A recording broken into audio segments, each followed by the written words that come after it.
All right, guys, Anthony with Subaru Service. This is Jim's truck. I did Kyle's truck. Hell, Jim's was earlier today. Kyle's truck. We are doing a full set of injectors, putting an intake Y pipe, a basic, doing stuff to it. I wanted to show engine harness. It's a big ticket item, and I really wanted to show this because if this was mine, I would be putting an engine harness on it. It happens. Things wear out, they get worn, they get chafed. But we got some repair points on it. This one right here is cam sensor. It's just a repair. And on the cam sensor, it is shielded. It has aluminum shielding. Now, whether or not that, they did it for a reason. Who knows what that exact reason is? Keep the signals away because it's like a micro, whatever the measurements are, whatever. But okay, we got kind of cobbled up repair right there. Down here on a crank sensor, down here on the bottom, which is not a place that you want to even think about an issue. We are putting a battery cable on it because the battery cable is shot. I don't know if you can see it down in there, right there. The cam and crank sensors are ones that take signals to the PCM in very small increments. So it's not really a place that I would like to second guess. I'm just looking at the other pigtails now. Hang on. Got the IPR pigtails broke. This one had a repair done to it. Now, I don't understand this. It's got repairs done. I don't know if this was accidentally cut or something. I'm not sure. But we got a repair in the IPR wire, and the repaired harness is broke.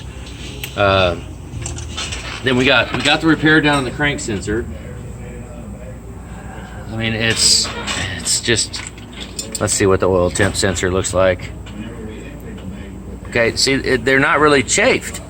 See, normally on an old harness, they're going to be chafed down on the bottom. Look at that, the pigtail got pulled out a little bit on the oil pressure switch. It might be able to just push back in. The harness, it just has bad spots. I don't know. It might be replaced. I don't freaking know.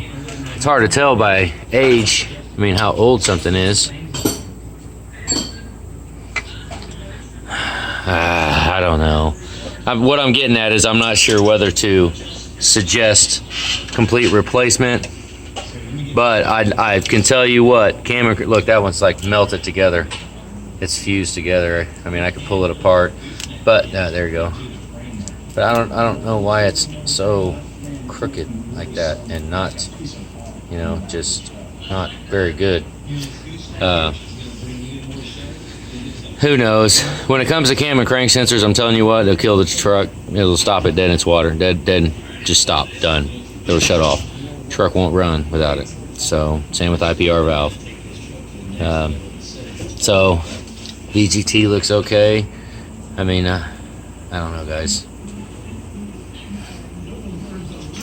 I don't know. I don't know whether I need to suggest to replace it or not. It's a very expensive freaking part. But stuff like this, the only, pigtails, yeah. Pigtails are about $60 a piece. IPR one's broke. We just got a splice here and a splice down there. But once again, I hate splicing cam and crank sensors. They got shielding around it. Granted, I could further the ghetto rigging to it and heat shrink it together and then wrap it with HVAC tape. We could do that. I hate doing that, but damn, it's just, it would be a no-brainer if there were more connectors with bare wires hanging out with raw copper showing at the end of the pigtail, because that's normally what the symptoms are. That's normally what happens when I see 2 or 3 or sometimes even 4 pigtails that have bare wires showing on the end. Then it's a no-brainer. It's like, hey, main engine harness, because it just, it's a freaking, it's like a fairly very important part, and it's not a very easy part to route properly. AC compressor does need to come off. We already yanked the compressor off to put the battery cable on, so he's like there. Fuel lines are all taken apart for correct routing of the cam sensor. You can see right here, look how flat that is. You know what that says? That says that donut gasket was reused. We're not doing an oil cooler. I mean, who knows? You know, we probably should be, but it'd be all right. With our intake set up on it, you can remove the intake without taking the turbo off. So if we do, for some reason, have to address the oil cooler in the future, we can yank the intake off, leave the turbo on, boom, take the oil cooler out. Not that big of a deal. Let's see. I don't know, guys. I just wanted to show that, kind of see what some of you guys think about the harness. You know, should we go ahead and put some? I mean, it actually ran. I don't think we're having issues with anything right now.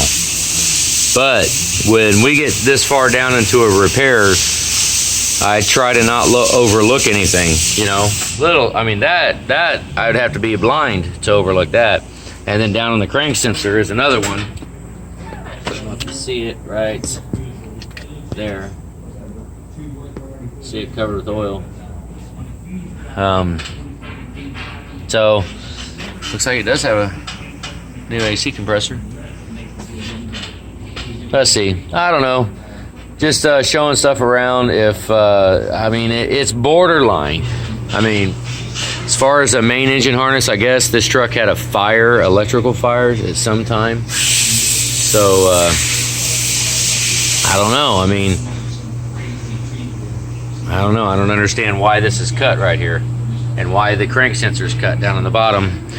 You know, I just don't understand. It's almost like it's cut. A chafe, they have a chafe event where it was chafed and repair was done. You know, I mean, that is a fairly decent chafe point right there. I mean, it is up around thermostat housing down by the below the fuel filter, the upper fuel filter. Down there is not really a chafe point down there. I mean, it's really not. It's really not. I mean, they've got keepers on the wiring harness. There's two keepers that attach to the engine block, and one to the bed plate and one to the block. And they were routed pretty good. We generally don't have issues down there on the bottom with the crank sensor, but it'll be all right. It's fine. Hell, I guess another thing, I mean, ideally, we're going to do a full set of injectors on this thing. We need to put glow plugs and wires on it. But I don't know when the last time, if they've been done. I mean, these look all oily and covered up. Everything looks like it's leaking oil. That glow plug harness is broken. Right there, that one. See the red wire sticking out of the bottom? I mean, honest, glow plugs are cheap. I say cheap, $200 for the wires and new glow plugs, because I'd put new wires on it too.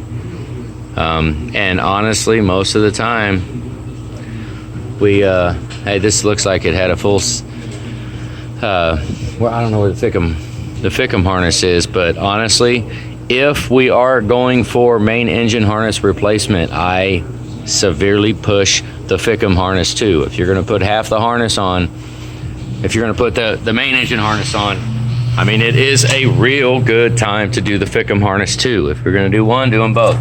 But you can see these tabs right here. Okay, look at the bottom right. Let me set it over here. Look at this bottom right one right here. See how it's closed off on the end? And you see how those are broke? It's Fickum harness. Both of those are broke. This tab will not lock in, which, I mean, is that detrimental? You know, I see a lot of them where they don't lock in. Look, we got bare wires. Oh yeah. I mean, if we do a main engine harness, oh yeah, we got some burnt wire showing right there. You guys see it? Yeah, if we do a main engine harness, we are doing a Fickum harness too. Either we're going to do them both or neither one of them. I mean, that's my assessment to it, I would say. You know, and then just have fresh wiring on it. Not that it matters. The ground has been spliced, so you know, I mean, that's what sucks, guys. And you know, we're really, really bad at not overlooking anything. Kind of sucks because err towards replacement when it comes, especially on wiring. I mean, when you go to wire stuff, it could turn into I don't know, you know, and I mean, so I guess here's, you know, do we do a main engine harness? Which sucks because, I mean, I'm only saying that because it's cam and crank sensor, splices. You know, it's not like it's at the bottom at the pigtail. They're spliced, they're cut like up in the middle of the wire where there's insulation and stuff. Do we do FICM harness? If we do the main engine harness, FICM harness, do we want to go ahead and throw new glow plugs in it? Glow plugs and wires. I mean, I would. That's, I mean, Julie's truck is coming in. I do get taste of my own medicine on stuff like this. So we are, if I am this close to it and all the injectors are coming out, I would put new glow plugs and wires in it. That way that's done. You know, I mean, because ideally though, I would like to do the glow plugs and wires while it's warm, but while we're doing injectors, we're going to have everything exposed there. We can fairly easily get to the inside if the wires won't come out. So there you go, little video. Holy crap, main engine harness, son of a gun, that sucks. All right guys, that's it, have a good day.